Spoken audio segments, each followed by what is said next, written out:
Hi everyone, welcome to my channel SRK English Academy.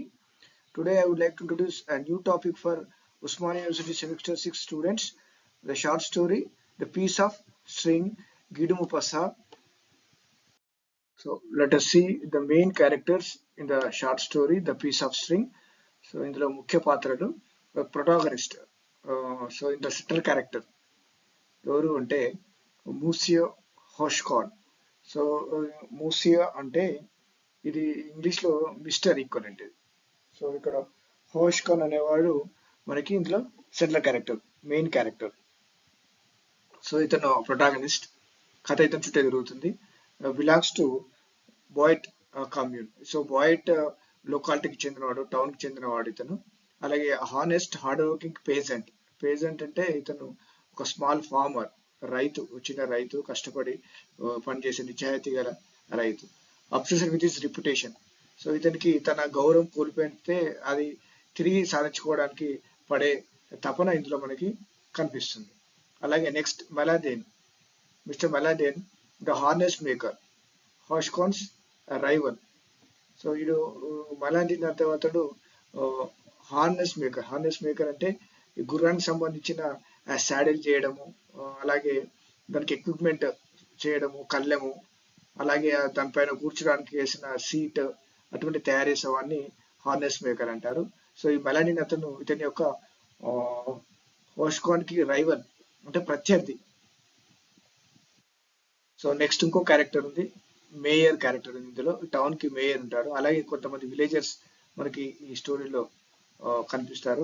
So ఈ కథ అంతా setting ఎక్కడ చేయబడింది అంటే so rural market at good will in French లోని గుడ్ విల్ లో ఈ కథ అంతా మొదలవుతుంది. అక్కడ రూరల్ మార్కెట్ లో ప్రారంభమవుతుంది ఈ కథ. సో గుడ్ విల్ సమరీ చదివి మీకు ఎక్స్ప్లెయిన్ చేస్తాను. అబౌట్ ద రైటర్, ముందు రచయిత గురించి. సో రచయిత ఫ్రెంచ్ రచయిత గిడుముపస్సా. అతను 5th ఆగస్ట్ 1850లో ఫ్రాన్స్ లో డిపియాగా జన్మించారు. So on July 6th 1883 Paris లో ఇతను మరణించారు. సో ఇతను ఒక ఫ్రెంచ్ నావలిస్ట్, అలాగే షార్ట్ స్టోరీ రైటర్, నవల రచయిత, అలాగే కథా రచయిత. His writings often focused on everyday lives of ordinary people.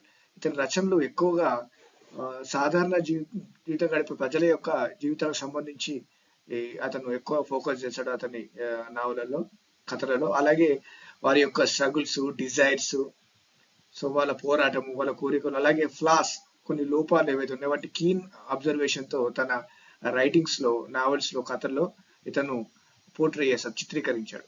His earliest stories deal with people of Normandy. So అతని కథలు ఎక్కువగా నార్మండీ ప్రాంతానికి చెందిన వారికి సంబంధించిన విషయాలను ఎక్కువగా అందరూ రాశాడు. And scenes he no well in his youth. So అతని యూత్ లో ఉన్నప్పుడు తెలిసిన విషయాలు ఎక్కువగా రాశాడు. అందులో పేజెంట్స్, స్మాల్ ఫార్మర్స్ గురించి, ఆ పేజెంట్స్ చిన్న రైతుల గురించి, అలాగే ఆ టౌన్ పీపుల్ వారి life by the bank of the river Sen. So ఈ రివర్ సేన్ దగ్గర ఉన్న వారి యొక్క జీవితాల గురించి, టౌన్ పీపుల్ గురించి, రైతుల గురించి తన కథల్లో ఇతను చిత్రీకరించాడు. Some of his well known works include the necklace, boule de suif and the lady with the కెవిలాస్. ఈ అతని బాగా పేరు పొందిన రచనలో ఈ 3 ఎక్కువగా ఉన్నాయి. మొదటి రచన ఇది చాలా పాపులర్ అయింది, అది పబ్లిష్ కాగానే ఇన్స్టాంట్ సక్సెస్ అయింది. అది బుల్డర్ సీఫ్. ఇది చాలా పాపులర్ అయింది story. Then a piece of string is included in the short story collection Miss Harriet. ఇప్పుడు మనం చదవబోయే పీస్ ఆఫ్ స్ట్రింగ్ అనే కథ ఈ ఒక కథా సంపుటి కలెక్షన్ మిస్ హారియట్ లో ఉంది. So guy de Maupassant spend his last 18 months of his life in a mental home in Paris. So అతని చివరి జీవితం బాగా ట్రాజిక్ గా గడిచింది. అతను సూసైడ్ చేసుకోవడానికి కూడా ప్రయత్నించాడు ఒకసారి. ఆ తర్వాత అతని తల్లి అతన్ని ప్యారిస్ లో ఒక మెంటల్ హోమ్ లో, మానసిక చికిత్సాలయంలో జాయిన్ చేయడం జరిగింది. ఆ మానసిక చికిత్సాలయంలోనే అతను చికిత్స పొందుతూ జూలై 6, 1893లో అతను మరణించారు. So let us see about the story. So ఇది story set in Goderville, rural town in France, and focus on Hauchecorne's of Breaute, thrifty Norman. So ఈ కథ ఎక్కడ మొదలవుతుందంటే గోడల్విల్ ఒక మార్కెట్ ప్లేస్ లో మొదలవుతుంది. అది ఫ్రాన్స్ లో ఒక రూరల్ టౌన్ అది. సో ఈ కథ మొత్తం ఎవరిపైన కేంద్రీకరించబడింది, ఫోకస్ చేయబడింది అంటే ఒక పేజెంట్ హోష్కాన్ అనే ఒక పేజెంట్ బాయ్డ్ చెందినవాడు అతను.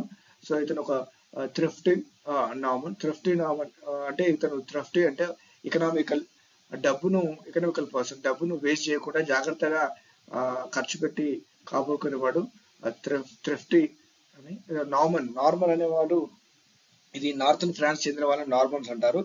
వీళ్ళు ఇంగ్లాండ్ ని 1066 శతాబ్దంలో వీళ్ళు ఇన్వైట్ చేసి ఆక్రమించుకొని పరిపాలించారు. సో వీళ్ళు నార్థన్ ఫ్రాన్స్ చెందిన వాళ్ళు నార్మన్స్, వాళ్ళని కూడా నార్మండీ అంటారు దాన్ని.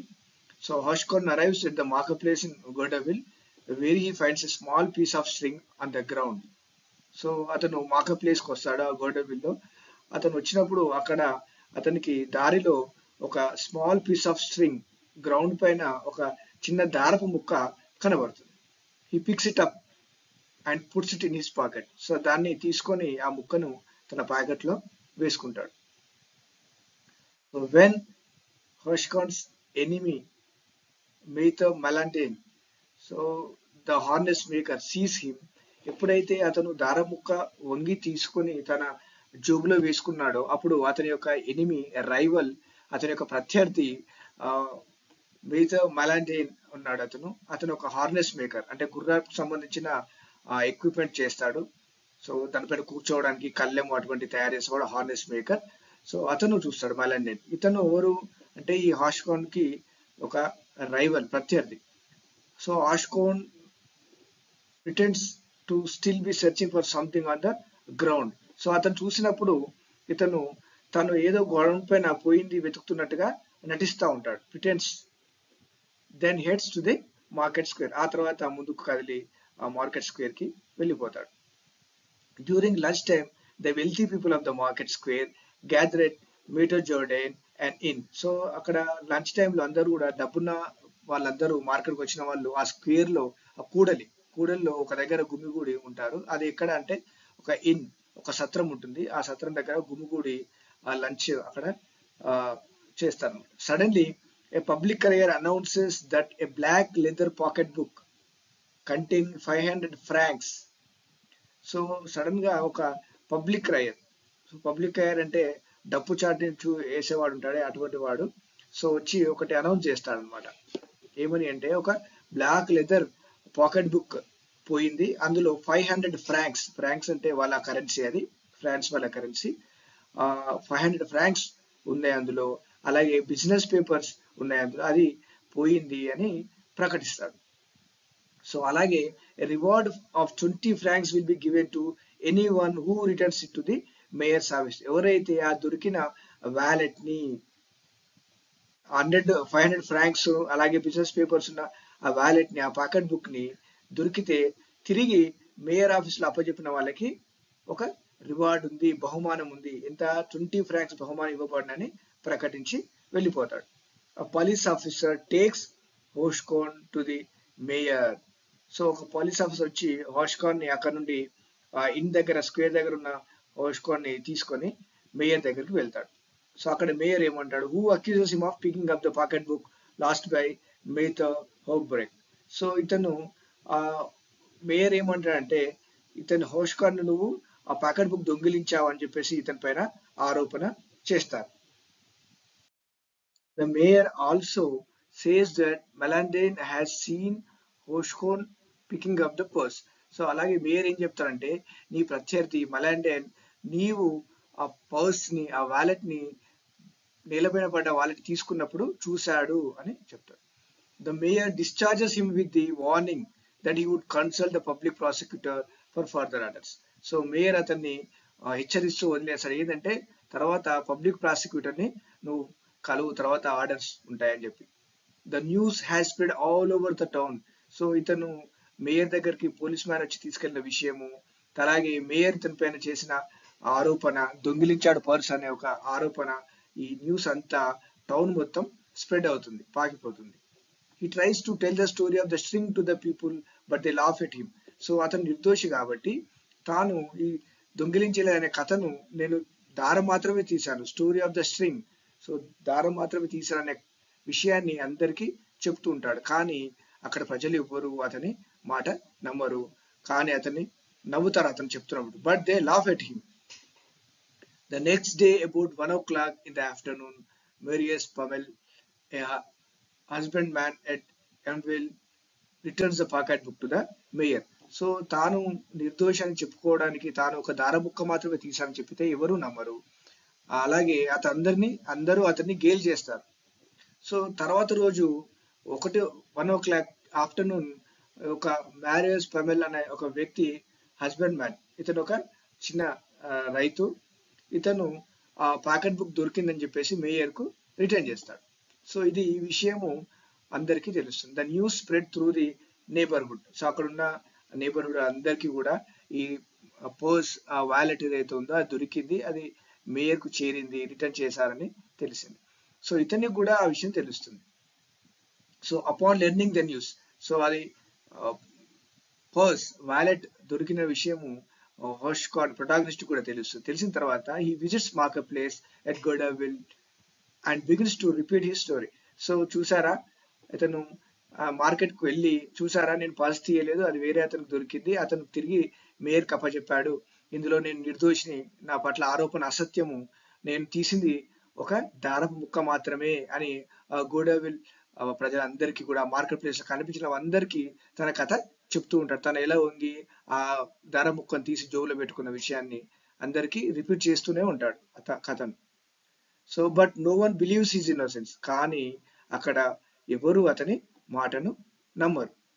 సో ఇతను తప్పు చేయలేదు, నేను దొంగతనం చేయలేదు, నేను నిజాయితీ పరునని చెప్పుకోవడానికి ఎంత ప్రయత్నించినా ఏ వ్యక్తి అతని మాటలు నమ్మరు. అంతేకాకుండా అతన్ని నవ్వుతూ గేల్ చేస్తూ మాట్లాడతారు. His reputation has already been damaged. అతని పరువు అంతా అప్పటికే పోయింది. ఎందుకంటే ఇతను దొంగ అని చెప్పేసి ఆరోపణ చేయబడ్డాడు. అందరూ కూడా ఇతను తీశాడని నమ్ముతున్నారు. ఎవరు ఇతని లేదు నేను దారబుక్క తీశాను, ఏ పీస్ ఆఫ్ స్ట్రింగ్ తీశానని మాత్రం ఎవరు నమ్మట్లేదు. సో అప్పటికే అతని యొక్క రిప్యుటేషన్ మొత్తము డ్యామేజ్ అయింది, పరువు బాగా డ్యామేజ్ అయింది. Is obsessed with proving his innocence and honesty. So is obsessed. So అతను ఎంతసేపు తన యొక్క అమాయకత్వాన్ని, ఆనెస్టీ, నిజాయితీ నిరూపించుకోవాలని చాలా ప్రయత్నం చేశాడు. సో అదే పనిగా ఉన్నాడు అతను. సో తన మానసిక పరిస్థితి కూడా మారిపోయింది. తాను నిర్దోషినని అందరికీ చెప్పుకుంటే అతను అందరూ నమ్మాలని అనుకున్నాడు. Villagers feel it is an attempt to cover up his guilt. So కానీ ఆ గ్రామ ప్రజలు, విలేజర్స్ అందరూ ఏమనుకున్నారంటే ఇతను తను చేసిన తప్పును, నేరాన్ని కప్పిపుచ్చుకోవడానికి ఈ కథ చెప్తున్నాడని వాళ్ళు అనుకుంటున్నారు. సో అతను ఇన్నోసెంట్ అని, ఆనెస్ట్ మ్యాన్ అని ఎవరు నమ్మటం లేదు. ఈ continuously thinks and talks about the piece of string. So ఇతను అప్పటి నుండి ఆ పీస్ ఆఫ్ స్ట్రింగ్ గురించే ఆలోచిస్తూ మాట్లాడుతూ ఉంటాడు. His health డిటరేట్స్. సో అతని యొక్క ఆరోగ్యము క్షీణిస్తుంది. అండ్ ఈవెన్చువల్లీ ఈ డైస్. సో అతని ఆరోగ్యం క్షీణించి అతను చనిపోతాడు. అంటే ఎంతసేపు తాను ఆనెస్ట్ మ్యాన్ ని, ఇన్నోసెంట్ ని అని చెప్పుకోవడానికి ప్రయత్నం చేస్తే ఆ గ్రామ ప్రజలు నమ్మకపోవడం వల్ల అతని యొక్క మానసిక పరిస్థితి బాగా దెబ్బతింటుంది. అయ్యో నన్ను ఎవరు నమ్మట్లేదే అని చాలా బాధతో కుంగి కృషించి తన ఆరోగ్యాన్ని పాడు చేసుకుని అతను మరణిస్తాడు. In his last breath he babbles. Babbles అంటే గొనగడం. సో అసంపూర్తిగా, అస్పష్టంగా మాట్లాడడం. సో అతను చివరికి చనిపోయేటప్పుడు కూడా అస్పష్టంగా గునుగుతూ అతని కలవరిస్తూ a little bit of string, a little bit of string అని, ఒక చిన్న దారపు ముక్కే, చిన్న దారపు ముక్కే అని అంటూ అతను తన తుది శ్వాసను విడిచాడు in his last breath. So అంటే అతను చనిపోయేటప్పుడు కూడా తాను నిర్దోషిని, తాను నిజాయితీ పరుడని చెప్పుకోవడానికి ఎంతో ప్రయత్నం చేస్తూ అదే ధ్యాసలో ఉండి అతను ఆరోగ్యం కాపాడుకోలేక మానసికంగా దెబ్బతిని అతను చనిపోయాడు. సో ఇది కథ పూర్తయింది. సో దీని యొక్క మనం ఈ కథ నుండి ఏం తీసుకోవాలి అంటే, too much thinking about proving innocence to the town people has taken his life. So town people కి తాను ఇన్నోసెంట్ అని ప్రూవ్ చేయడానికి చాలా ఆలోచించాడు, టూ మచ్ థింక్ చేశాడు అతను. సో అది అతని ప్రాణాన్ని తీసింది, అది మానసిక పరిస్థితి దెబ్బతీసింది. The moral of the story, ఈ స్టోరీని మనం తీసుకోవాల్సిన మోరల్ ఏంటి అంటే, is not to care so much about what people think about. నీవు ప్రజలు నీ గురించి ఏమనుకుంటున్నారని ఏమాత్రం కూడా ఎక్కువ చేయకూడదు అని ఈ కథ నుండి మనం నేర్చుకోదగ్గ moral. So the moral of the story is not to care so much about what people think about you. So నీ గురించి ప్రజలు ఏమనుకుంటున్నారు అనేది నువ్వు ఎక్కువగా ఆలోచించకూడదు. సో దానివల్ల నష్టమే జరుగుతుంది అని ఈ కథ ద్వారా మనం ఒక మారల్ మనం గ్రహించవచ్చు. Thank you for watching this video.